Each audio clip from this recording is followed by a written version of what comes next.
Hello and welcome to an Infinity the Game faction focus for the Dashat Company, a division of Boylik Corporation, non-aligned army.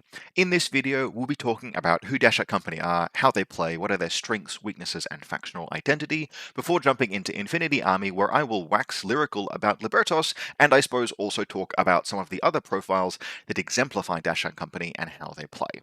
Now, full disclosure, this video is going to be a little bit self-indulgent. This is for two reasons. Firstly, Dashat Company are a faction that are very near and dear to my heart, and I'm not convinced that they will be around in 5th edition. We know that Corvus Belli are going to be streamlining the game. We know that not every faction will make it into the next edition, and non-align armies realistically are prime candidates for that kind of cleanup activity. They were never hugely popular or massively well played, and although I think from a design perspective, or a sales perspective perhaps, the idea of an army that you can naturally expand into, Dashat Company for example, if you own Hakkislam or Yuching, then you can kind of just buy a few things and have Dashat Company. And then since you have Dashat Company, you can just buy a few things and have whichever of those two factions you didn't have beforehand. Not a bad call from a sales perspective, but the design overhead and the bulk that it adds to the game is not necessarily worthwhile in the long run. And so, while I'm hopeful that Dashat Company will be around in 5th edition, if I was a betting man, I wouldn't necessarily be putting money on it. And for that reason, because I like Dashat Company, because I'd like to have a chance to talk about them, and I'm not necessarily going to in the next edition, we're doing a faction focus for them now.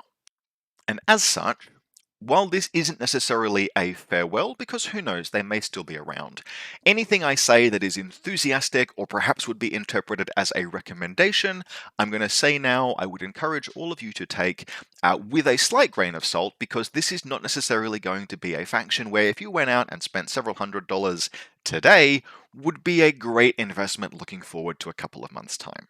Now, with that said, Dashat Company are one of my favourite factions, and in the lead up to 5th edition, if you find yourself with some models that you could use to proxy them, and we're looking for something interesting to explore in, the setting sun days of the 4th edition of Infinity, they're a pretty fun faction to play, and very different to a lot of other ones.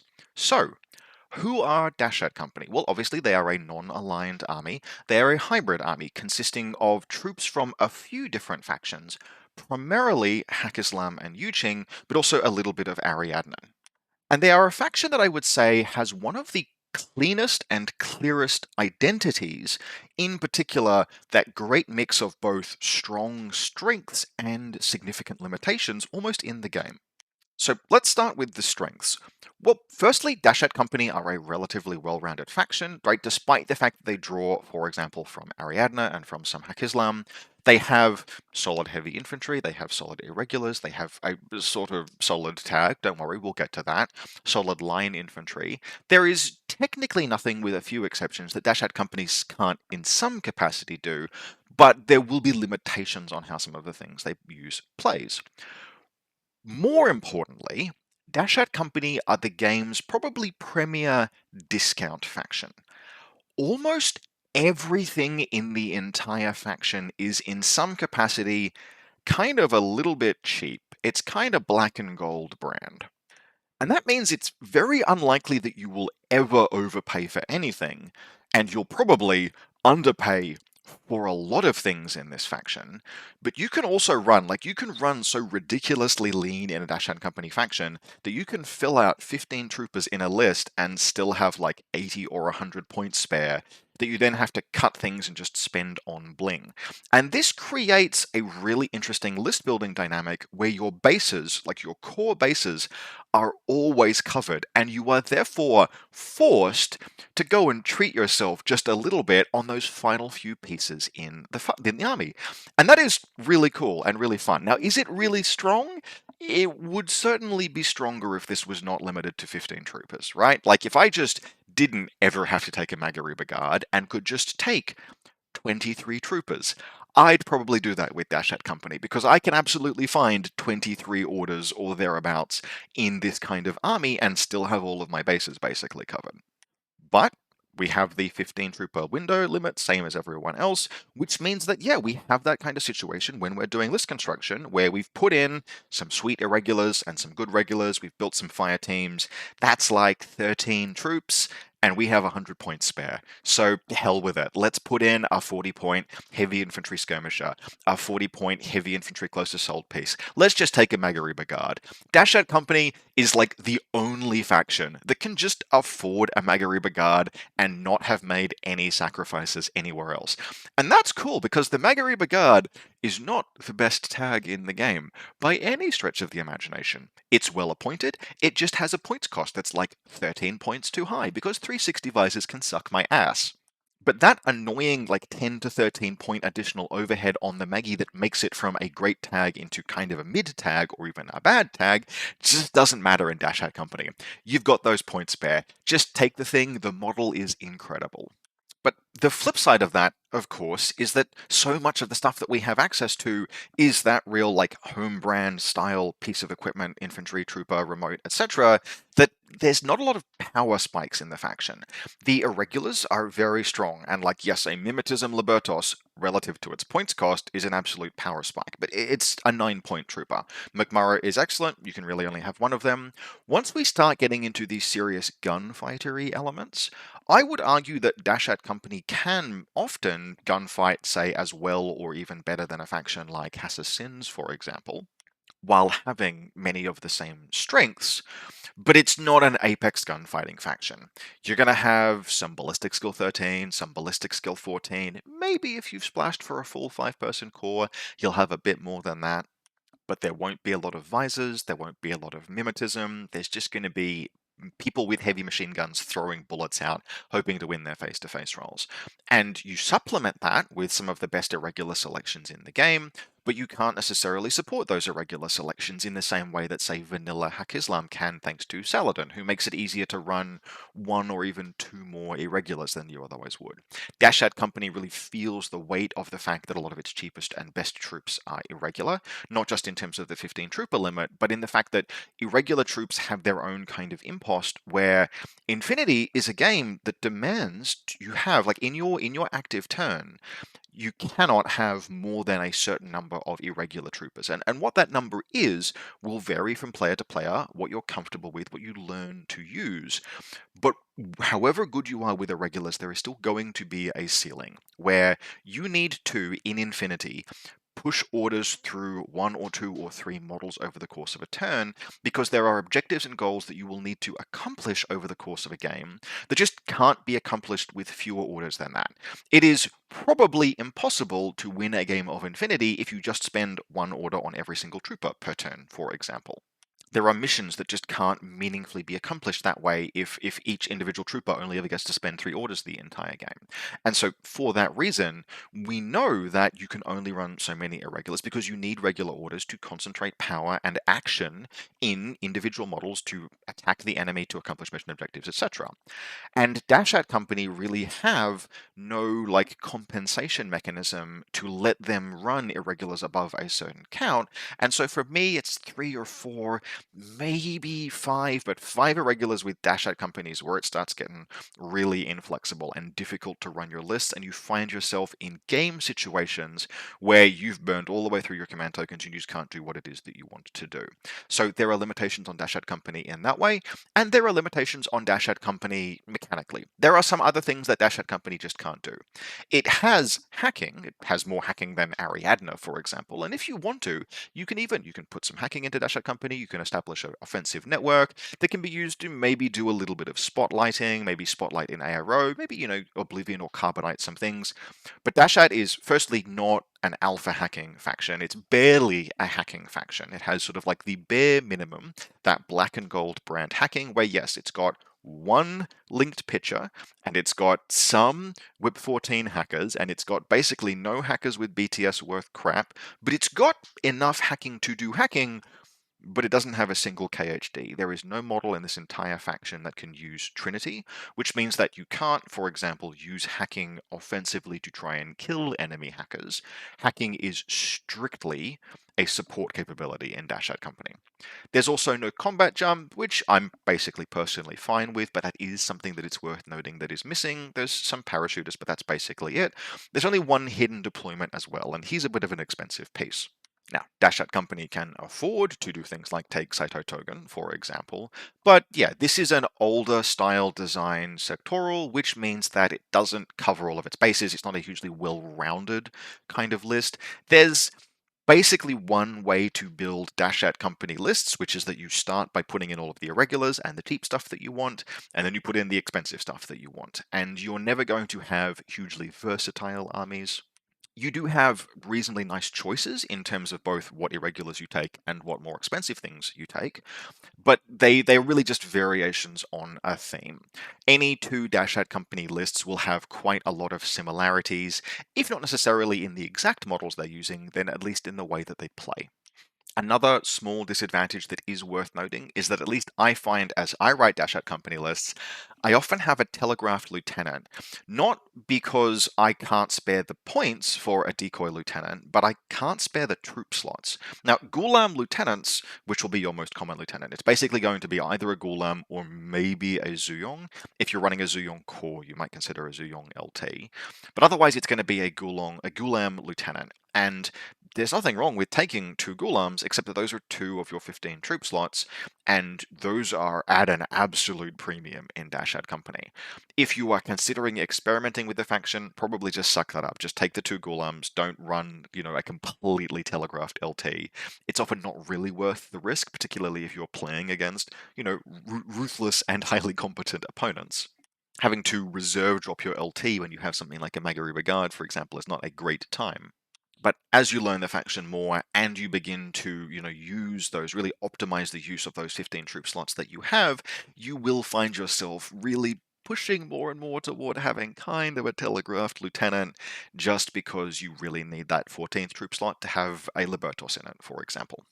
And so this gives us collectively a faction that has strong, interesting, unique strengths and strong, interesting, unique weaknesses, which gives Dashat Company its own identity and vibe.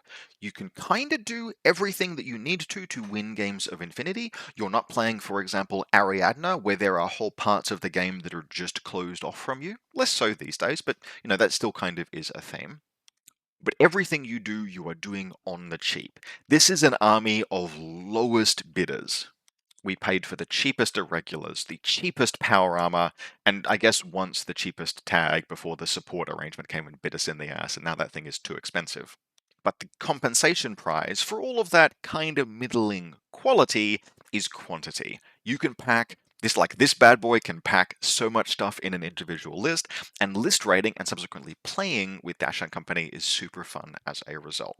As I mentioned, I can't guarantee that they will be around in 5th edition, so if you're looking for something interesting to play as we cruise through the last days of N4, Dashat Company is something that I would kind of recommend. Now, normally at this part of the video, as we jump into Infinity Army and start showcasing profiles from the faction, for a sectoral I would start with the link team options, because typically what you can link and how you can link it is going to be one of the most important things in terms of defining how a sectoral plays and what sets it apart, for example, from vanilla. Not so here. Here we are starting with the true and real hero of Dashat Company, which is the Liberators Freedom Fighter. Now, Dashat Company has access to the same Liberators profile as other vanilla armies, but they also have access to a Dashat Company unique Liberators profile. In fact, two unique Liberators profiles, which is just the Liberators, its regular and its main layer profiles, but 1 point more to have mimetism -3, and their availability too. And this is, quite frankly, absolutely hot. Everyone who's played N4 for any length of time at this point knows that Liberators are quite good. I think people have gotten a lot better at playing around them. I don't think a Liberators is the height of bullshit that it kind of was when it was first released into the game. We kind of know and deal with them these days. You will have, Liberators are one of those pieces that are just fantastic at being occasional overperformers, because you didn't pay that much for it, and sometimes it's just going to run forward and shotgun down like a Fusilier missile launcher and crack the entire game open, and that is excellent. But, equally sometimes someone has to die to stop the Uberfull Commando from rampaging into your DZ or something like that, and it's the Libertos' job to do that as well. The fact that they can pivot really, really well from offensive to defensive, right? They are dogged models with exceptional dodging, and they have template weapons, means that it's really hard to just pin a Libertos down. If you are making direct ballistic attacks against it, particularly one of the mimetism profiles in Dashat, you can just sink orders into killing a Libertos and just fail. You have to kill this thing to proceed or it'll start templating you, and the damn thing is just dodging or it's gone dogged. It can be a nightmare to unpick a Libertos that is rolling slightly above average. And offensively, a Libertos that just makes it through a cordon and rolls slightly above average and gets past a mine because it has dodge +6, right? These are not things that will happen in every game. In fact, just as often, the Libertos is armor 0 and not shock immune, and it dies. That's a thing that happens as well. But when it dies, it was a 9-point model that died. When it overperforms, it was a 9-point model that overperformed. And the fact that the mine layer profile is bringing along mines as well, and has mines and has a template weapon, it's just take 2 of these, right? Take 2 of these most games. Very, very occasionally, if you are a long-time Dashat player, maybe you wouldn't. But frankly, the target audience for this video is people who are looking for something interesting to do in the last days of N4. And if you are one of those people, just take 2 Dashat, two Dashat Libertos. Just take 2 of them, probably 2 mine layers. You can downgrade to the Mimetism submachine gun profile if you need the SWC, and that thing going into suppressive fire is not the worst thing in the world. In fact, it's very annoying for many people. But however you configure them, take 2 of them with Mimetism. The Mimetism also deserves a particular call out because it means that Dashat Company can play shell games with its Libertos. At this point in N4, we are all very, very used to someone deploying, that's a camouflage marker with no Mimetism, and within 8 inches of it, that's a camouflage marker with Mimetism 3. Gosh, I wonder what those things could be. The part of what has defanged the Libertos from the heights of its power is that it just doesn't present a shell game.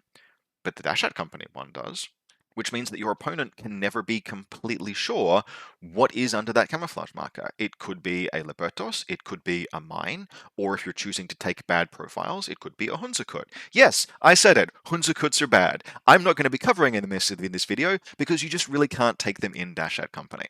I know there is an entire community of people out there who think that the fact that a Hunzerkut can walk forward and then walk forward again and then walk forward again and then place a deployable repeater makes them superior, for example, to models with pitchers, and those people are entitled to their order inefficient opinions. But if I wanted to pay nearly heckler points for a much worse version of a heckler, I would just play Nomads and play a heckler, for example. There are times and places for the Hunzerkut, but I'm not going to recommend them if you want the fun Dashat experience just for a couple of games at the end of an edition.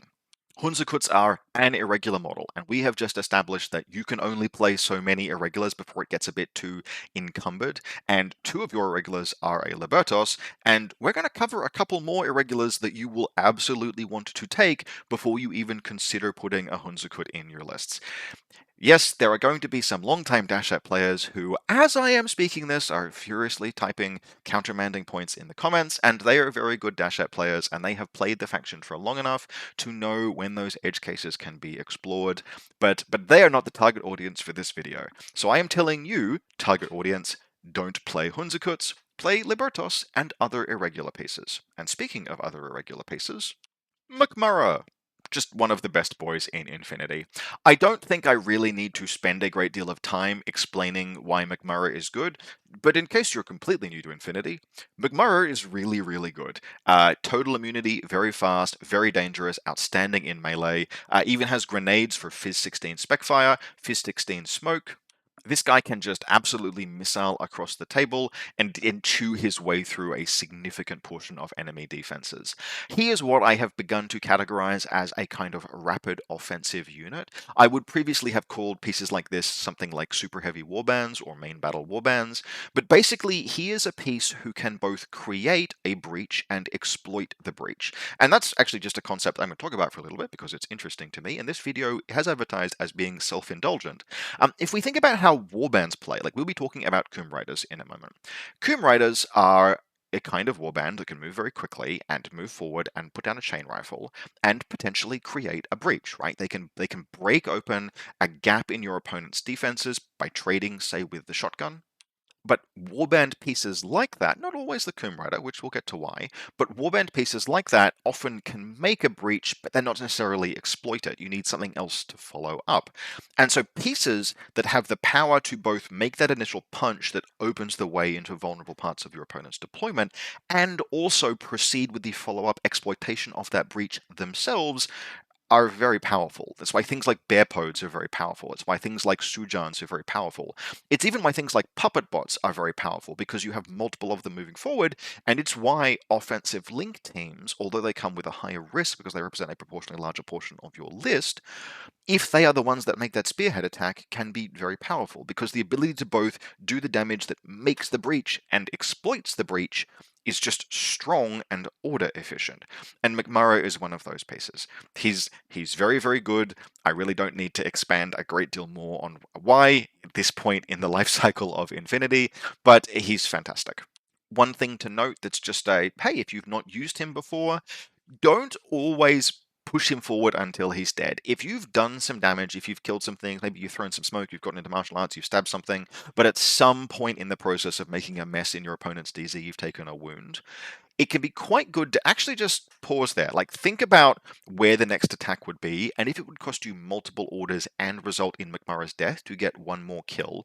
Unless that kill is very high value, consider making him your opponent's problem, because it turns out that, particularly if he's done damage in the opponent's DZ, the resources that are required to then go and unpick a model that can smoke dodge on 19s and is armor 4 total immunity can actually just kind of be prohibitive and can toilet bowl much of your opponent's subsequent turn.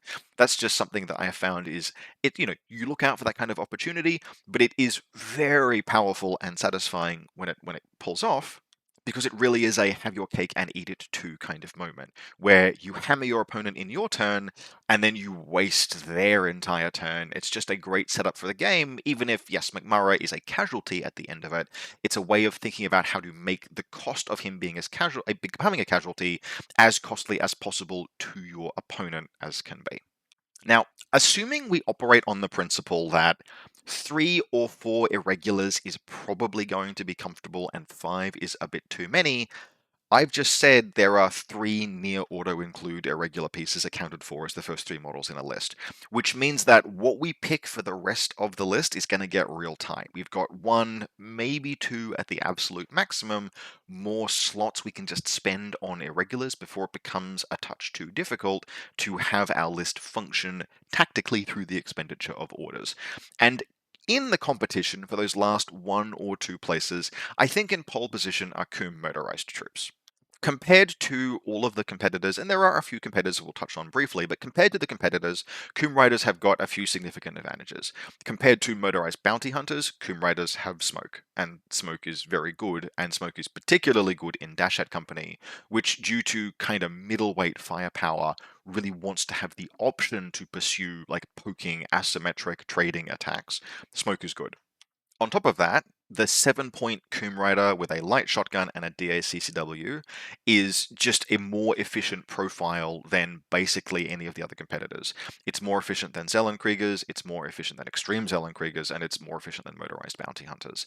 It has a light shotgun, which is good for both shooting and templating, and it has smoke, and it has CC22 DA CCW, which is useful in close combat, kind of. Like CC22 with no skills is right there on the not sure about this kind of level, but you can use it to bully certain things, particularly, say, like mimetism enemy troopers, where it presents a better ARO fork than just trying to hit them directly with the shotgun. Like, you present the shotgun template, but then you follow up if they choose to, say, dodge or template you back with a DA CCW attack. And on top of all of that, it's got Dogged. Now, it doesn't have shock immunity, unlike the twins in Hackislam. It's only armor 1, but Dogged on Coom Riders gives it a little bit of that magic and a little bit of that just capacity to overperform.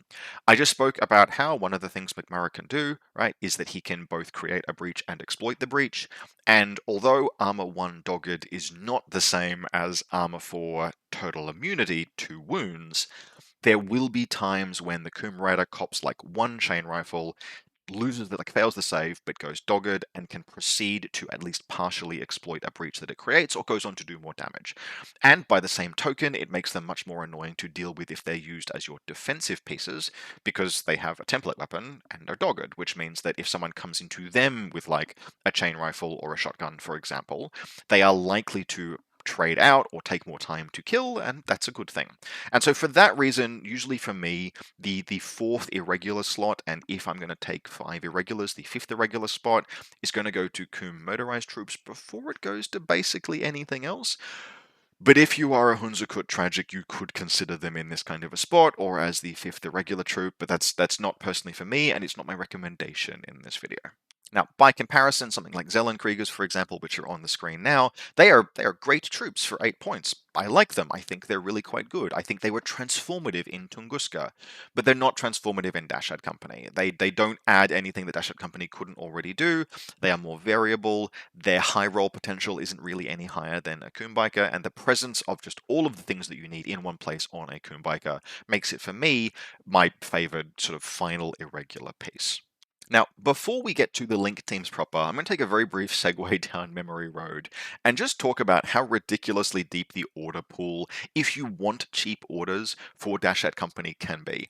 This is a faction that has availability 3 Flash Pulse remotes and availability 2 Tractor Mules, which means that if you want to, you can spend 31 points on 5 regular orders, which is ridiculous. Now, it was really ridiculous in N3. In N4, obviously, the trooper limit, right, 15 troopers makes that just unappealing.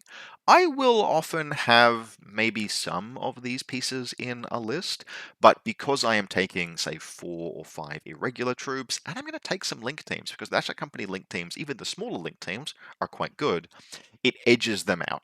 There is no Dashat Company list that I have written in this edition that has those full 5 regular orders for 31 points. But I do get misty-eyed thinking about it and how wonderful for me it was in 3rd edition, and how much was lost with the move to tactical window in N5. But if you are doing something really weird and really experimental with Dashat Company, and you're like, no, I just want a whole bunch of regular orders to fuel these like specific things. I'm going to play Super Friends. I'm going to put every like dumb 40-point elite heavy infantry that this faction has into a list. You can still fuel them with this kind of stuff, which is kind of cool.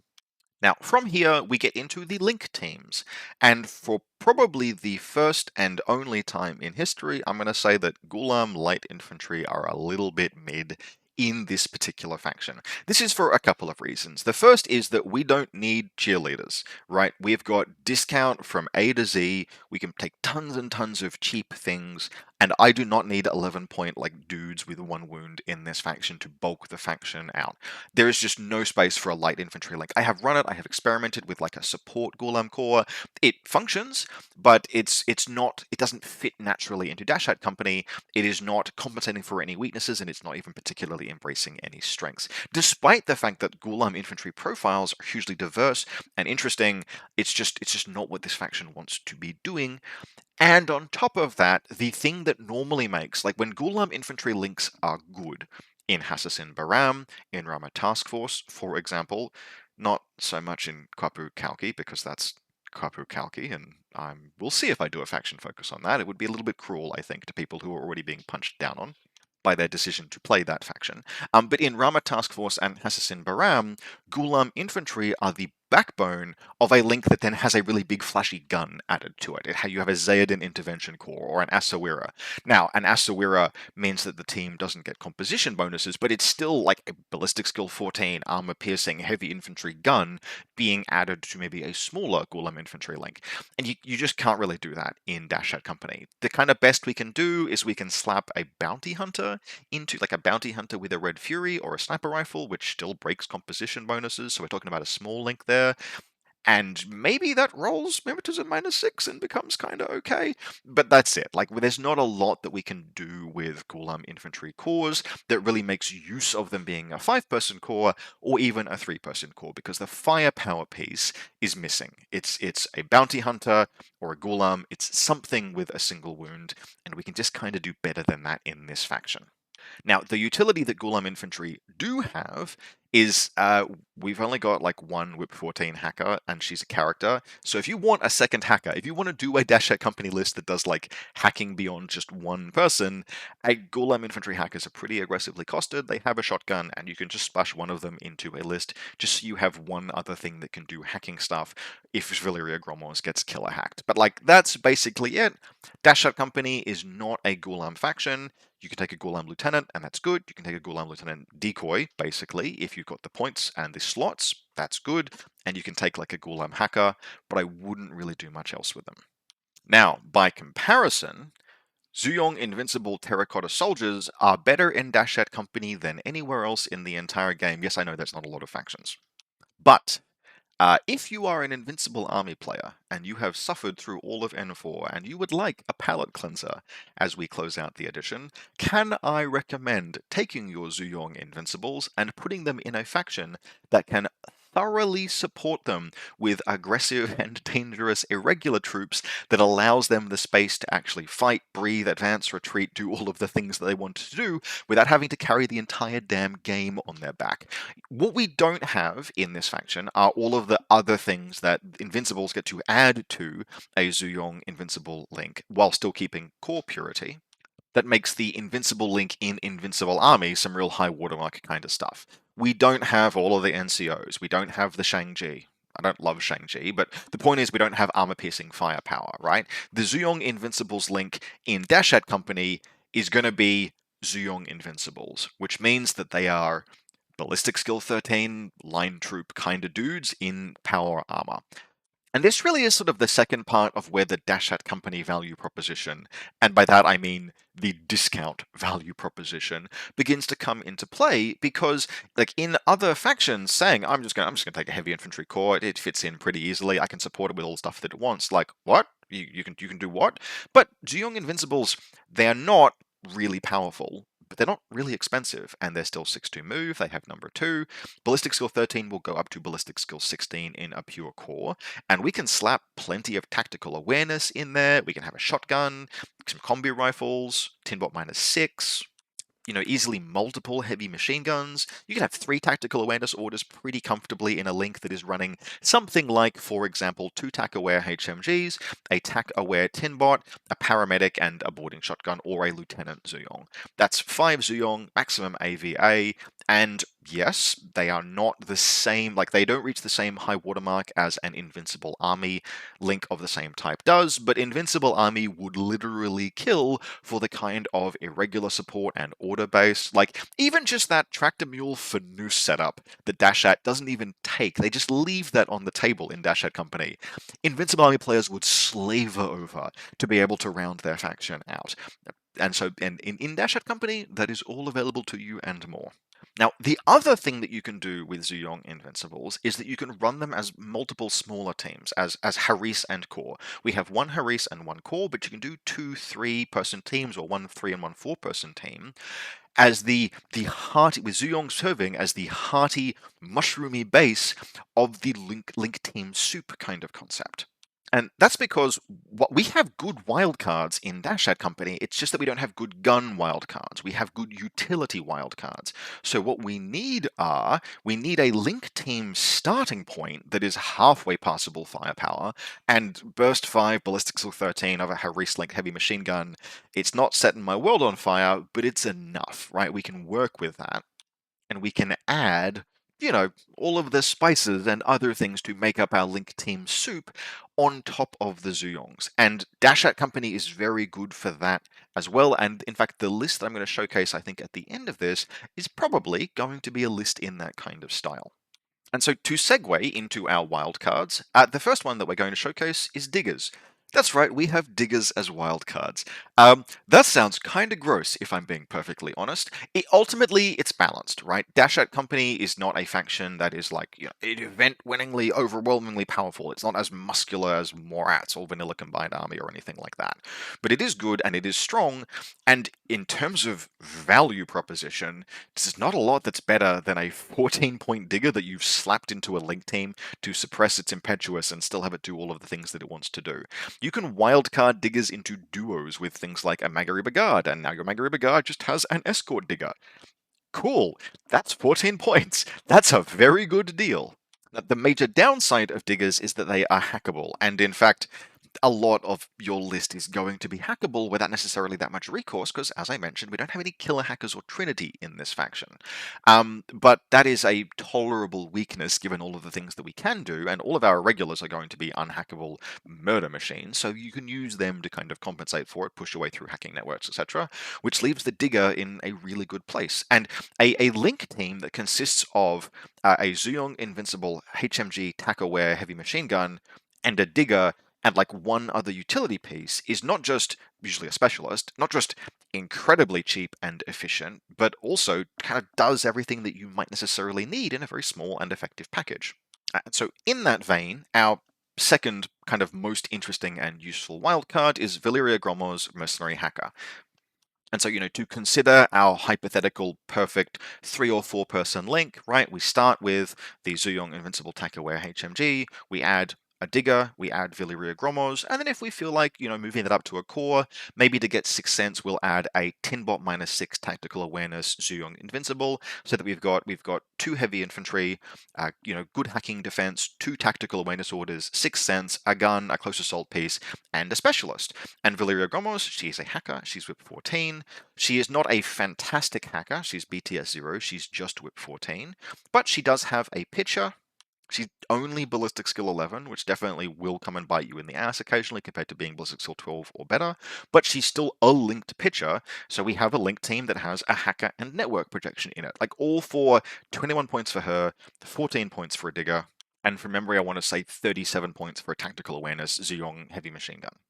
That's just good value. Now, Valkyrie Gromos is where we start to see how in Dashat Company we're getting real discount kind of pieces, but we do start maybe wishing we could pay a little bit more for a little bit more capability. Would I be very happy paying some more points for Trinity upgrade and a bit of BTS and a bit of ballistic skill for the pit? Like, yes, absolutely, I would. I would pay more for a better piece because a better piece would be really useful. I would also love for this to not be a character so that I can have multiple of them, but Dashat Company is defined by its limitations and by its strengths, and its strengths are really strong, so its limitations need to be commensurately strong. And in Valkyrie Gromos, we can see part of that, but you will still probably put her in every single list because she's just super useful. Now, at the tail end of the interesting and useful wildcards, there are a few more that I wanted to cover that are a bit more of a sometimes inclusion, but are still very much worth discussing. And the first of those is the Arushi.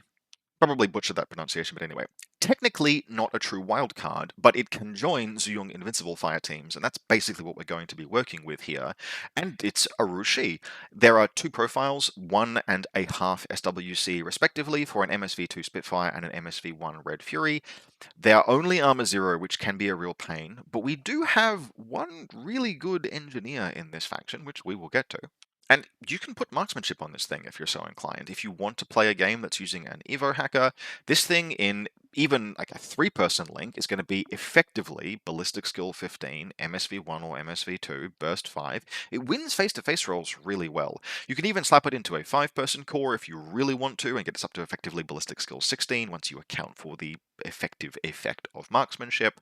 And it's a low SWC gun, which is something that Dashat Company really values. And we specifically really value that because I started this section by saying, hey, you should spend literally a third of your SWC on Liberators mine layers. And while you're doing that, take Valkyrie Gromos. Like, we run through our SWC quickly, so having a firepower piece that costs a half an SWC, but is genuinely a solid firepower piece, and can smoke shoot if you give it 6 cents, or you take the Spitfire version, and smoke shooting is still quite good in this game, right, in some capacity. It's not going to overcome link teams, but it'll manage against other stuff.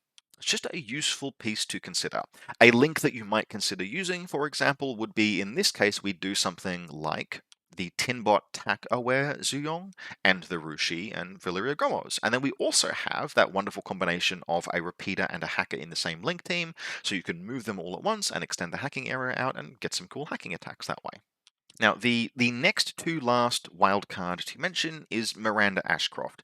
She is not a piece that I would necessarily recommend in that many other factions, because she is a single wound piece that costs more than 20 points, and you can take that or leave it a lot of the time. She does not like chain rifles, for example, but in Dashat Company we have plenty of other things that we can use to engage template weapon to template weapon against enemy warbands. For example, we have 2 diggers for that. We have 2 Liberators who are dogged. We have 2 Coom Riders, etc. We are not struggling for things that can push through Jaguars on deployment zones. And Miranda Ashcroft, if she gets inside her ideal range, she gunfights kind of well, because Mimetism 6 is a big deal. And so for that reason, my go-to would probably be the multi-rifle profile. 24 points is middle of the range in terms of cost, and that gives you armor-piercing rounds on a Ballistic Skill 12 Mimetism 6 platform that will be up to burst 4 if you put it in a 3-person link. And you can, if you can get within 16 inches, you maneuver using smoke, and you engage a tag in that kind of range band. It will absolutely take you some time, because that multi-rifle is just damage 13, but armor piercing is armor piercing, and you can put down a tag with that kind of thing eventually. And on top of that, she's a specialist. And I just said, you add your specialist in, blah, blah, blah. But your specialist choices for those Harry's teams are actually a little bit slim. Like, realistically, we're looking at a Zuyong specialist, and Zuyong paramedic's totally fine. A Zuyong paramedic is one option. Forward observer, if you're playing one of the very, very rare scenarios that has FO bonuses. And then it's Valkyrie Gromos, and she's a character, so if we don't want to take a Zuyong paramedic, and we've already taken Valkyrie Gromos, we need another specialist in Link somewhere. And Ashcroft is pretty serviceable for that. We can also do things like duo her with the Magariba Guard, and then we have a Mimetism 6, maybe boarding shotgun in that place, rolling around with the Magariba. So she's just a useful piece. I do not wholeheartedly recommend her, but Dashat Company can afford fun toys, and she's pretty cheap as far as fun toys go, and can be fun to put into a list. Now, the final and honourable mention that we probably won't be seeing in many Dashat Company lists, but were once very, very good, is the Authorized Bounty Hunter. Authorized Bounty Hunters are wildcards in Dashat Company, which means that you can slap them into any link, and there was a time where that was a tremendous deal, because a 12-point wildcard that had booty and could just roll up something really big, and otherwise was a 12-point wildcard, once upon a time, that was a big deal. These days, with troops that we are slot constrained in-house troops. Thank you, tongue. There's only so much we can do with pieces like this, and although I have occasionally put I just need something. I've used both of my diggers. I've used AVA2 diggers, and I just need something to fill out that link. You can go the 12-point Authorized Bounty Hunter. You can even go it's half SWC for the Red Fury, for example. It is an option, but I do not really recommend them if you're just going to experiment with Dashat a little bit, because it's just a bit too cumbersome these days to fit them in. Once upon a time, these things were ridiculous. No more. The edition has changed, the game has changed, but I will remember them very fondly. Now, from here, having spoken about all of the things that form the basis of our army, the meat and potatoes, all of the different pieces that we add, that collectively still probably only add up to like 200 points once we've taken all of them, we start talking about the luxury stuff, the things that we spend points on because we have those points to spare. Which means we're starting with the Magariba Guard, and this is probably going to be the only time this edition I'm going to give this thing a heavily caveated, moderately glowing review. The Magariba Guard is not good. It has the biggest silhouette of any model in the game, and that is a serious downside, and it's too expensive.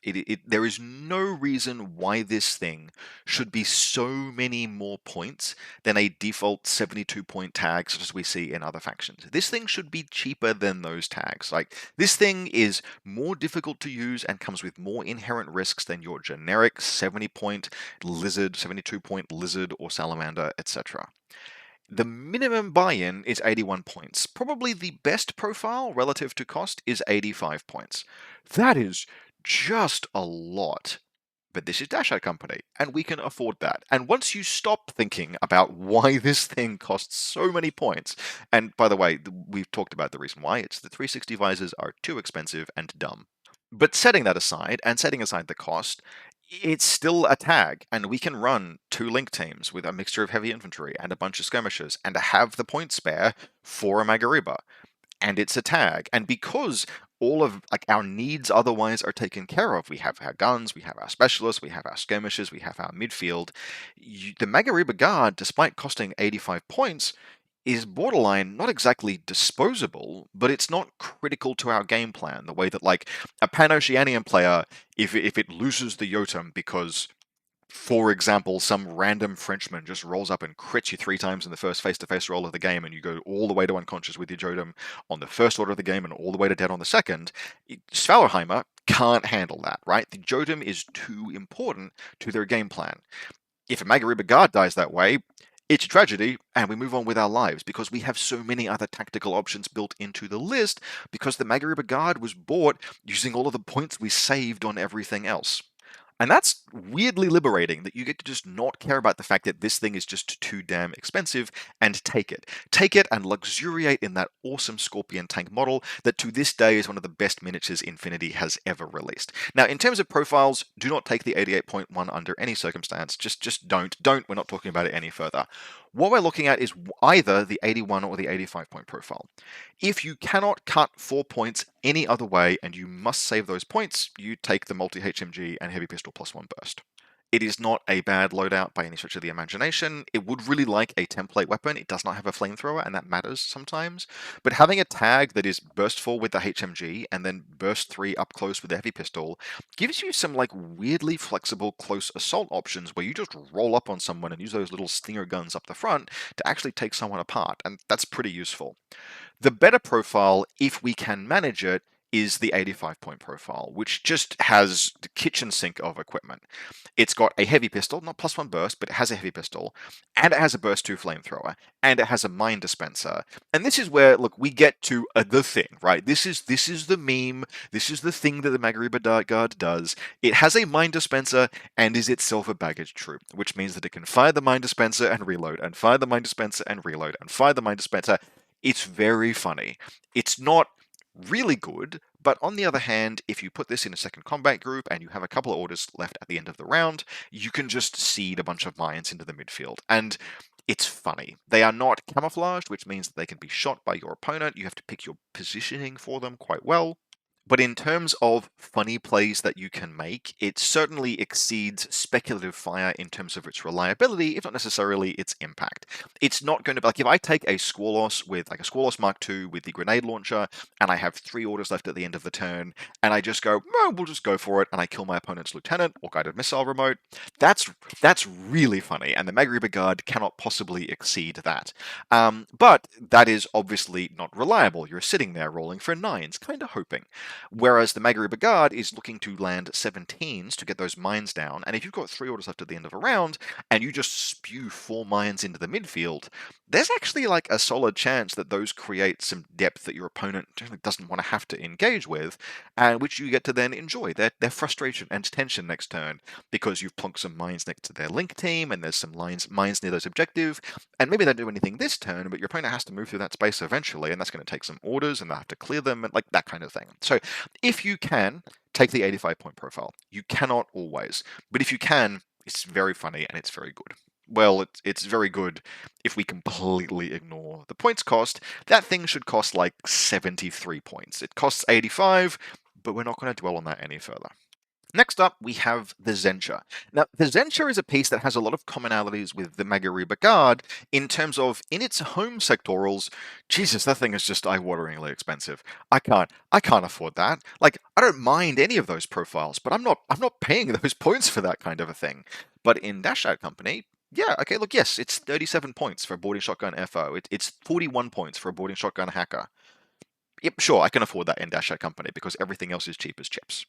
On top of that, in Dashat Company, we've already established there are a bunch of Mimetism 3 markers in the midfield because there's a Liberators mine layer, and look, another Liberators mine layer, which means that the Zenture can kind of quite naturally hide in amongst those and genuinely benefit from the fog of war that all those Mimetism 3 camouflage markers create.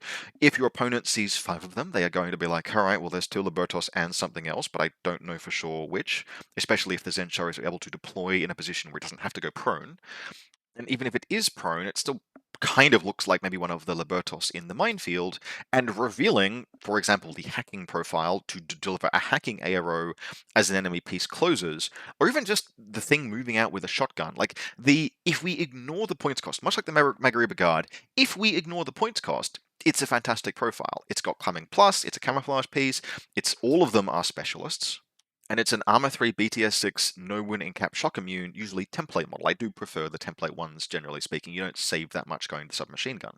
And so if we just ignore the fact that it costs more than 10% of your entire army, it's a fantastic profile. In Invincible Army, for example, you cannot ignore the fact that it costs more than 10% of your entire army. You have oodles of pieces in Invincibles that cost that much and which you need more to fulfill certain roles. But in Dashat Company, yeah, you can take one of these, and you can only take one because it's AVA1, but you can take one of these, and you can just do that. Dashat Company offers you that liberty if you are so inclined. Now, we don't have unlimited points to spend on luxury pieces once we finish building our list, but especially if you're not taking a Magari Brigade, you can fit in a piece like a Zenture and probably something else. And an example of a thing that you can fit in that, again, we would really not see particularly often in that many other factions is the Hulang Shock Trooper. Now, this thing is almost the definition of a luxury piece because it needs a lot of support a lot of the time to do its job. And like the Zenture and the Magari Brigade, the cost is just eye-watering much of the time for what you're getting, particularly given that you can't link Hulang Shock Troopers in Dashat Company. These guys are solo operators, and so for that reason, you'll usually be looking at one of the forward deployment pieces. And look, frankly, my money, if you're going to spend the 40 points on this, you pay 42 points and you go for the forward deployment Mine Layer, Crazy Koala, +1 burst submachine gun, EM grenades. This is, look, there are a lot of handbrakes that stop this model from becoming really, really good. The first is obviously no marker state. Mimetism 6, yes, but no marker state. No mobility skills, and it's just 4/4, but forward deployment helps a bunch there. The submachine gun does not have good range. It has SMG range bands, but it is ballistics. It is burst 4. It's only BS12, but you can close and attack with this thing, and you can even do a little bit of spec fire with the EM grenades, albeit only at Fizz 12. It will let you down horrifyingly often, but unlike grenade launchers, grenades have a positive range band if you're up close, which means that if you're just throwing over a wall, you'll be rolling 9s, and EM grenades can make that worthwhile against the right target.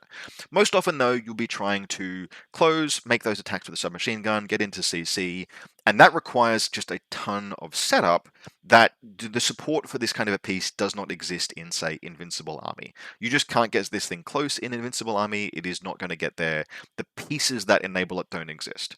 In Dashat Company, I can dedicate a 7-point Coom Rider to lay smoke for this dude and clear the way, and that's it. That's all I need. I need a 7-point biker, and all of the Hulang's problems are more or less solved, and it can actually go and live its best life. Now, 42 points is still really eye-wateringly expensive for a dude armed with submachine guns, but the Crazy Koala is useful. The Mine Layer adds one more piece to that defensive mix. You can get some real Mine Layer shenanigans going with Dashat Company once you've got a third Mine Layer piece down.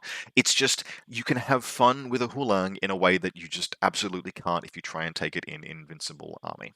It is, again, it's too expensive. 42 points for this, like, if Dashat Company exists in N5, and the Hulang Shop Trooper gets the same kind of treatment that the Shikami did, for example, we could really be cooking with gas. But let's not make any assumptions in that capacity. We'll just talk about N4 for now.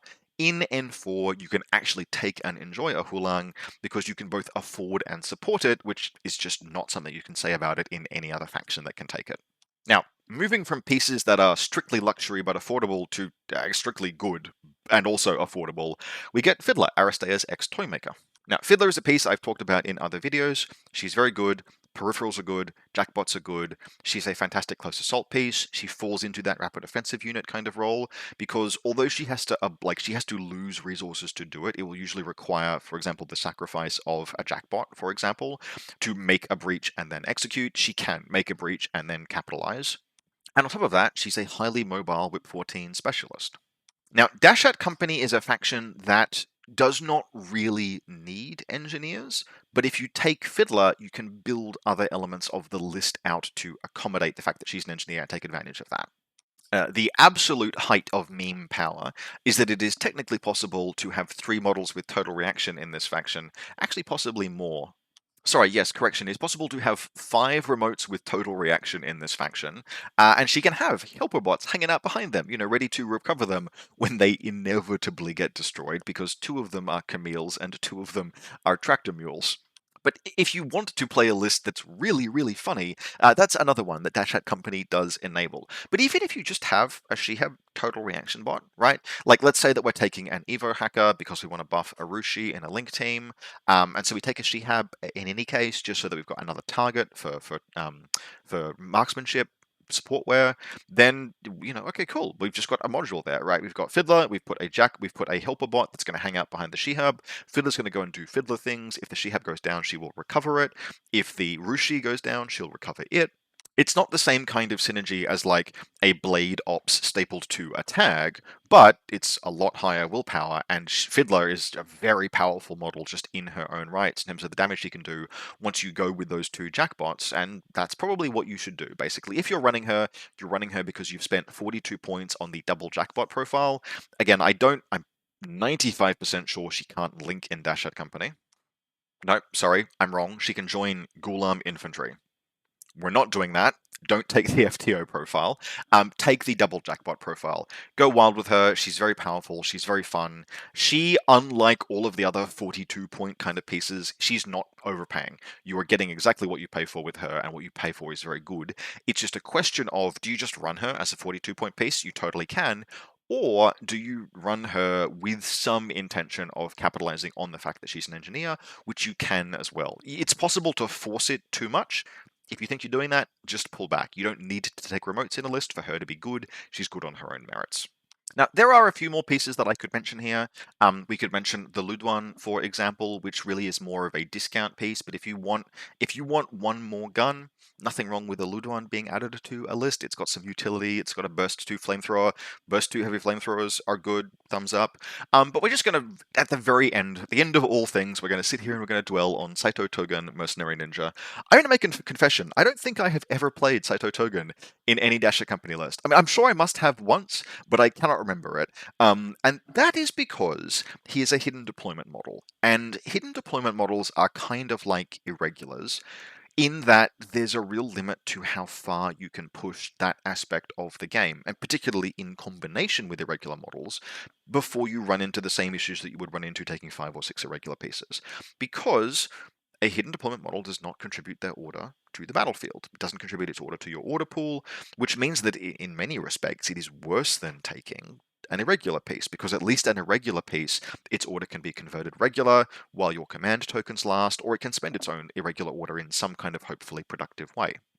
A hidden deployment piece can't even do that, which is a shame, because otherwise everything about Saito Togen is really kind of cool.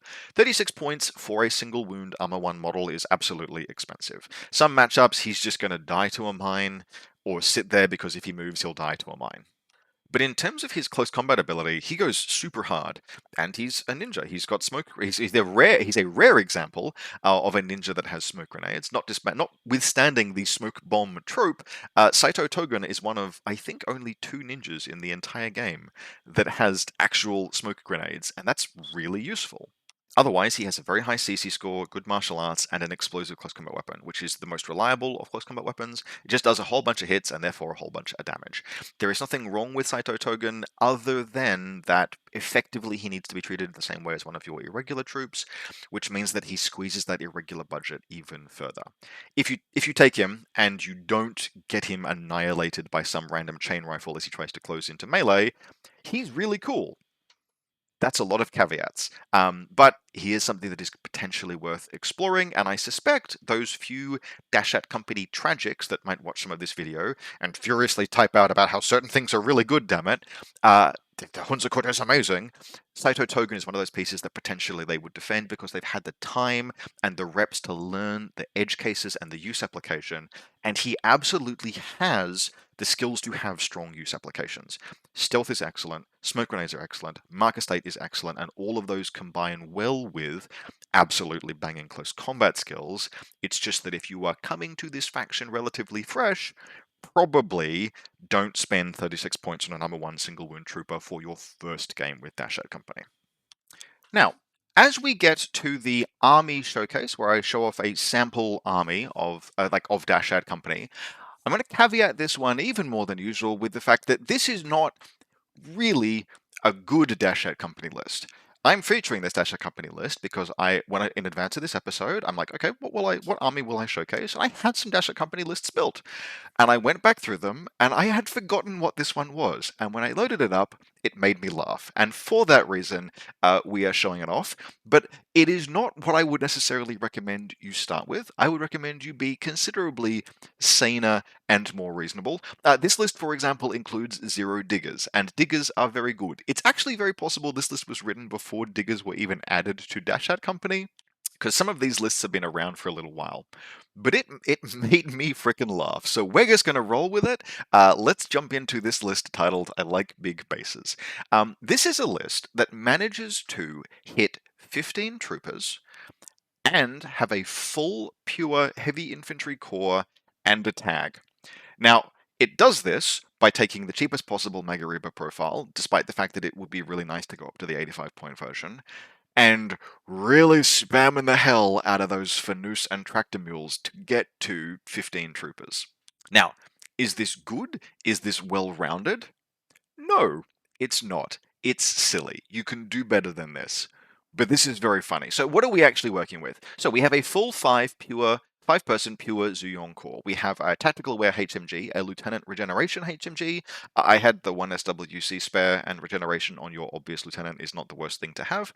2 paramedics, so that if one goes down, the other one can res them, and a boarding shotgun Zuyong for close assault. Now, worth noting that there is a point spare in this list. You could, for example, turn that boarding shotgun Zuyong into, say, a forward observer Zuyong, and in some missions, maybe that would be worthwhile. But having a real door knocker piece, like one of the nice things about Zuyongs I didn't touch on is the fact that they all have close range guns, right? They've all got +1 burst breaker pistols, which coming around a corner at an enemy out of cover is going to be burst 4 on 19s. But what is better than burst 4 on 19s, at least in this edition, is burst 3 on 22s, and core linked shotguns can do that.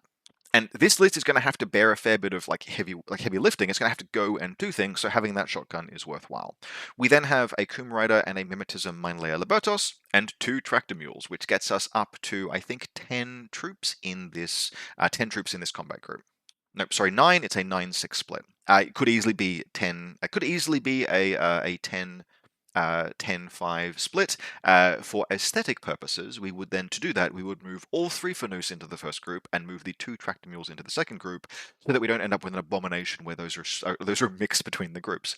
Combat Group 2 is then another Coom Rider, another Liberators. So again, this list, despite the fact that this list is an obvious and verifiable meme, we have 2 sources of smoke. Invincible Army doesn't have that.